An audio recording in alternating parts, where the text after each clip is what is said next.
Hi everyone, this is William with the 1921 Grand Duke Dmitri Diary series, and I apologize for my appearance today. It's the weekend. I'm wearing my most comfortable shirt, and I haven't trimmed my beard. I'm probably looking a little shocking, but so it goes. I decided I wasn't going to do a video today, but I enjoy them a lot, so I'm going forward, and we are up to the 7th of March 1921, which is the day of Dmitri's departure from Berlin, although he won't be leaving until 10 o'clock in the evening. 10:15, I think he's taking a late train. And yeah, so this is a long diary entry. He's spending a full day in Berlin and packing in everything that he needs to before he goes back to Paris. So it's long enough that I am going to divide it into two parts. So the first half of the day, when he is more or less taking care of business, and then the second half of the day, well, not that late in the day, but around 4:30, when he'll go and pay personal visits, including to Vera Karali. Yesterday he went to the zoo and the aquarium, which I know was something he was probably wanting to do since the time he first arrived. He was getting more of a taste for what it's like to really be a public figure. Okay, so the recap. The 6th of March, a Sunday, he went to church, and there was all this fear of the Bolsheviks doing something or other, being out on the streets, raising a ruckus, or even just shouting abuse at Dmitri. None of that materialized. He had dinner at Vera's. He was a little shaken up by all of this speculation about the Bolsheviks maybe doing something, but he powered through that and went on with his day, and wasn't even really happy to have a plainclothes policeman escorting him around. Okay, so for our cast of characters today, well, we have several who are new to the diary series, but don't worry, it's not like in previous days when it's just been one after another, and most of the people who he sees today you are already familiar with. So who do we have who's new? We have a Princess Baryatinskaya, a Prince Baryatinsky who's not physically present. We have Duke Paul of Mecklenburg, Schwerin, and we have a reference to his sister, Grand Duchess Maria Pavlovna the Elder. We have his daughter, Marie Antoinette of Mecklenburg, Schwerin. We have an official delegation from the Russian monarchist community in Berlin. We have a reference to Gugi, who of course is not present. And then we conclude with Vera Karali. But yeah, it's quite handleable. I can cope since it's divided into two portions, or I'm dividing it into two portions, and Dmitri was more able to deal with these things than I would be. I would not enjoy having this stream of people all day. Okay, anyway, enough about that. So, as I said, it's the 7th of March, 1921. It's a Monday, and Dmitri always likes to put a place, not the place that he's necessarily talking about, but the place precisely where he is at the time, either that he's writing the diary entry or that the diary entry is taking place in, and this is between Berlin and Cologne, so on the train, and he doesn't use the German form of Köln. I don't know how to pronounce it well. He uses the French and English Cologne. All right, here we go. I breathed a sigh of relief waking up in the morning in Berlin, knowing that this was the last day of my stay there. In the morning, I had a visit from Princess Bariatinskaya, the wife of Tolia, who is dying of starvation in Monte Carlo. She came to ask me to come to her place in the evening because old Uncle Pavel, the brother of Aunt Michin, was staying with her along with his daughter, Fat Marie Antoinette. Then General Masolov came, and finally Rausch, whom I invited to lunch.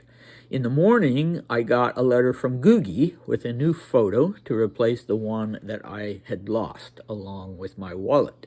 In the afternoon, I was visited by Markov II and Biskupski, Tauba, Shirinsky, Shikhmetov, Rimsky-Korsakov, and Baranovsky. They came to ask me to head the monarchist parties that are carrying out work in Germany. Baron Tauba read a written address to me. I, of course, accepted the role, though it is still completely unclear to me. In reply, I said I would head these organizations on behalf of the lawful Tsar, thereby fending off unnecessary allusions to any individual.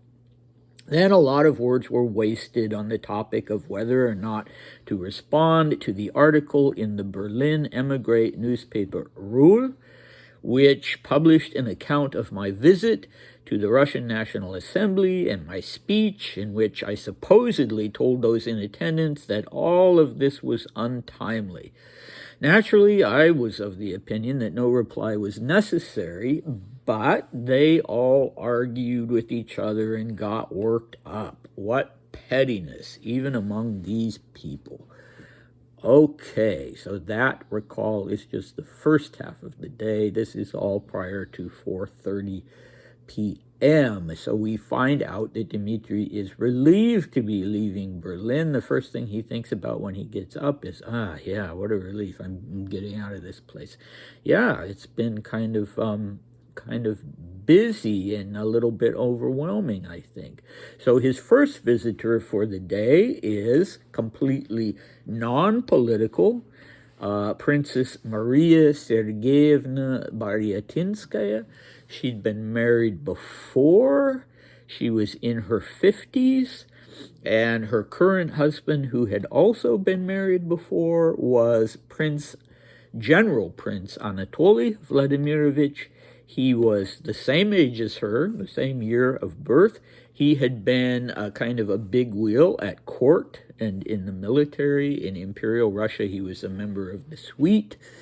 And he came from one of these families, like, the Golitsins, for instance, who were very, very prominent, really at the top of the aristocracy. So he would die in 1924, so three years, in March 1924, so 3 years after this was written. But what on earth does Dmitri mean when he says that Toly, Prince Anatoly Vladimirovich, is dying of starvation in Monte Carlo? Is he being sarcastic? I don't know. Does he have some kind of wasting disease? I mean, the fact of the matter is that he does die within the next couple of years, but, if he's starving in 1921, he's not going to continue starving and survive until 1924. So I just have no idea what Dmitri means by that, and there's nothing that I could find online about Prince Anatoly's death, aside from the fact that he died in Menton, and he was in his 50s. Okay, so I'm not sure why, but Princess Maria Bariatinskaya is playing hostess to some quite prominent people, one of whom is Duke Paul Friedrich Mecklenburg Schwerin, and we'll see Dmitri's encounter with him later in the day. In the next video, he was in his 60s. He would die in 1923, and he was the older brother of the famous Michin, Grand Duchess Maria Pavlovna the Elder. Dmitri's sister was Grand Duchess Maria Pavlovna the Younger, and Maria Pavlovna the Elder was married to Grand Duke Vladimir. He was an older brother of Dmitri's father, Grand Duke Paul, and she was the mother of the three Vladimirovich brothers, Kirill, Andrei, and Boris. Actually, Boris should be in the middle. And she herself, Aunt Michin, had died in 1920, but her older brother was still alive and well, and in his 60s, I think he would turn 70 before he died. And he has this sister. He has this daughter whose name is Marie Antoinette. She's a Duchess of Mecklenburg-Schwerin. She's 7 years older than Dmitri, so she's in her 30s and not yet married. And he calls her Fat Marie Antoinette, but I looked at her picture and thought, oh, she doesn't look fat to me, although she has about 5 pounds of hair piled up on her head, but she doesn't look, she doesn't look fat. That's rather a cruel nickname for her. Anyway, she would end up marrying a very notorious person, what's the word I'm thinking of? Baltic Russian general, Pavel Bermont-Avalov, and he was one of these who became a fairly ardent Nazi. And although he would end up being arrested in Nazi Germany and even being sent to a concentration camp because he was embezzling money from somebody. He was apparently a drug addict, both morphine and cocaine, and he was embezzling, so they decided they had to get rid of him, even though he was, a real Nazi by conviction. And at some point, I don't know what year, he married poor Marie Antoinette. And it's interesting because when I first looked, excuse me, getting a cold. When I first looked at her Wikipedia article, I thought that she simply never married because there's no mention of any spouse at all, and usually that's one of the first things you get. Any of you have looked at it, you get this little strip. It says the birth date, the death date, the mother and father, the spouse, and there's no mention of any spouse. But if you look up Pavel Bermont-Avalov, his Wikipedia entry, then you see, yes, they were in fact married. And I guess whoever put together Marie Antoinette's Wikipedia page did not want that rather inconvenient fact of her marriage to this extremist to be included. Okay, but anyway, those were the non-political, or that was, because it was only Princess Baryatinskaya, the non-political person who started off the day and who Dmitri will be seeing then that evening. All right, as for the political people, now this is very interesting indeed, because you remember back when we were still doing the very long entry of the 15th of March, that when Dmitri was summing all this up, that he said that he'd been asked and had agreed to be the leader of some monarchist group in Berlin, and he seemed very confused about it, and I was very confused about it because his verb choices weren't clear as to, would he be actively doing some kind of leadership thing? Was it just a kind of nominal position, and apparently he was confused, and he's still confused about it as of the day of his departure from Berlin. So we have this little group. So we have the two leaders of the monarchists in Berlin, Markov II and Biskupski, and they have sort of rival groups, but they're also sort of working together. Biskupski was directly involved with Aufbau, this mixed White Russian slash Nazi Party German fascist group. Markov, I can't remember if he had any link to Aufbau. I'm not sure. And one of them, I think it was Biskupski, claimed to have given Hitler shelter after the whole beer hall putsch went wrong in 1923. I don't know if he really did or not, but he made that claim. Markov had been such an extremist in Russia and part involved with the Black Hundreds, that sort of terrorist group, even, although he didn't, he didn't do anything himself. He just had that unfortunate association. But anyway, Markov seems to have been, drifting a little toward the center, because at the Reichenhall conference that was coming up in May 1921, he would actually be inviting people who were not at all extremists, who were monarchists, who were constitutional monarchists and not extremists, and he would become the leader of the so-called Supreme Monarchist Council, and it would have people on it who were not extremists at all. But Biskupski was sort of in it to the bitter end as really an extremist, and he's the one that there's speculation that he was more or less a psychopath, that he didn't really have any convictions. He just was an adventurer, so to speak. And a kind of an egomaniac. So those two are there, and the rest of the people that Dmitri mentions are all these jurists, these people with a legal background. So all three of them. So Baron Mikhail Alexandrovich Tauba was certainly the most impressive. He was on the, what do they call it? I can't even remember, it's so stupid, but in The Hague, the peace organization in The Hague for international, peaceful international relations. He was a scholar, he was a historian, he was a very, very impressive person, and not an extremist, conservative, but not an extremist. And then you have these others. Alexei Sherinsky-Shikhmetov was also had a background as a lawyer, but he was more involved in the religious side of things.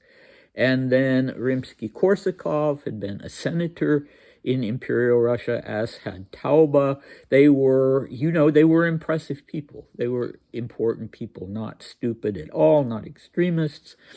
And they come along with Markov and Biskupski, and they have this written document, this formal document that they read out to Dmitri, and then they ask him to agree to this role as the nominal leader, I guess. And he wouldn't end up doing anything. He decides to just to wash his hands of everything political after the fallout that will occur precisely from this trip to Berlin. But he signs this document. What the heck are you thinking, Dmitri? I wish I had, a direct pipeline to his ear. It didn't end up being important, but come on, don't just sign a document when you obviously are confused about it. And he tells us that he doesn't really even know, how does he put it? Oh, I can't remember. Boy, did I leave that out? It's still completely unclear to me. I accepted the role, though it's still completely unclear to me. Okay, a little advice from my part. Don't sign any political documents that are not clear to you. But anyway, he did, and it didn't turn out to be a horrible thing, I guess. I don't know if the emigre newspapers and community in Paris found out about the document. I think I mentioned once that when I was doing research at the Bakhmetov archive at Columbia University, I found a document signed by Prince Vladimir Kirillich, who, pleased to call himself Grand Duke. I don't call him Grand Duke. I think that was bogus. But he'd signed a document with the Germans in 1938 or 39. Maybe it was later, actually, about Ukraine and about playing the role of a sort of nominal monarch in Ukraine, if I recall correctly, because I didn't make a copy of it. And, I guess the best you could say about that is that maybe, like Dmitri, he wasn't quite clear on what he was signing. But anyway, this whole thing sort of contradicts what Graf was saying, this fellow who was the head of, or would be, he wasn't yet, but he would be the head of Grand Duke Kirill's chancellery when Kirill was the, self-proclaimed emperor in exile. And Graf said that after this specific trip to Berlin in 1921 of Dmitri, that they decided that they didn't want him, that he was too much, he was too much saying, no, this whole issue of will Russia have a monarchy needs to be decided in Russia by Russians in a democratic way. And they just didn't agree with that at all. And according to Graf, they decided on that basis to turn to Kirill and no longer consider Dmitri. But maybe that came later, because at this point, even though Dmitri has told them, and he's told us that he told them what his convictions are or were at that time, and continued to be, that they still wanted him to sign this document. So he did. Wouldn't it be great to find that document? I need to see if I can find it somewhere. Okay, and then they have an argument over this issue of this Russian emigre newspaper in Berlin. There were Russian emigre newspapers all over Europe at that time. Unfortunately, they're now hard to get a hold of, hard to find, even in archives. But I certainly would like to see this one. It was called Rule, not meaning the English meaning of that word, but meaning a steering wheel, I think you could say in Russian. And if it was me doing the translation or choosing the name for publication, I would not choose the steering wheel. You get what you get what the intention is, right? The guiding and directing. Maybe the helm or the helmsman would be better. But anyway, I'm going off on a tangent with that. And they are arguing with each other and bickering and getting all worked up over whether Dmitri should write to this publication and refute their report that he said that all of these activities are just not timely, that they're premature. And I have a feeling that Dmitri probably actually did say something like that, not in so many words. You know perfectly well from watching other videos, if in fact you have, that he was quite happy that they were taking action, and not just, it wasn't just a lot of talk, but they were taking action in Berlin. But on the other hand, he did insist that nothing was going to be resolved about Russia's future in the emigration. It was only going to be decided in Russia itself. So, maybe this journalist who was there was going too far in saying that Dmitri said, oh, all of this is premature. But, I have a feeling that Dmitri did sort of say something along those lines, and now these Berlin monarchists are very unhappy about that, and apparently they think that should be refuted. But Dmitri is not into that at all, and in fact, he gets he becomes quite unhappy about that, because it's precisely the sort of thing that upset him so much in Paris. If you remember back in January when he was participating in the Trepov group in Paris and meeting with emigres there. And he says all they do is fight and tear each other apart. And it really bothered him. I mean, that's sincere. And now he's seeing that the people in Berlin are doing that too. At first they seemed so sort of simpatico and unified, I guess. And now it seems like, no, you know, they're fighting with each other too. And it's also petty, as he says it. How does he put it exactly? What pettiness? Even among these people, meaning even among the monarchists in Berlin, as opposed to the monarchists in Paris. Okay, so nice that Googie sent him another photo to replace the one he lost. And probably, as I said, probably all of this was a good lesson for him on, well, do you really want to be Tsar or even the leader of the imperial family in exile? Because it's tough, you know, and he was not a person who liked drama. He was not a diva himself, and he did not like drama in the people around him. Okay, so as I mentioned earlier, in the next video, the second half of this day, 7th March, we will have, the visit to Vera and the visit to Princess Baryatinskaya and to Uncle Paul, or Uncle Pavel, as Dmitri calls him. Dmitri uses the Russian form of his name for some reason, even though he's a Duke of Mecklenburg Schwerin. Okay, and we'll also find out more details about the security arrangements that were made for him while he was in Berlin, going all the way back to the beginning, something that he's only mentioned here or there, and now we'll find out more about that.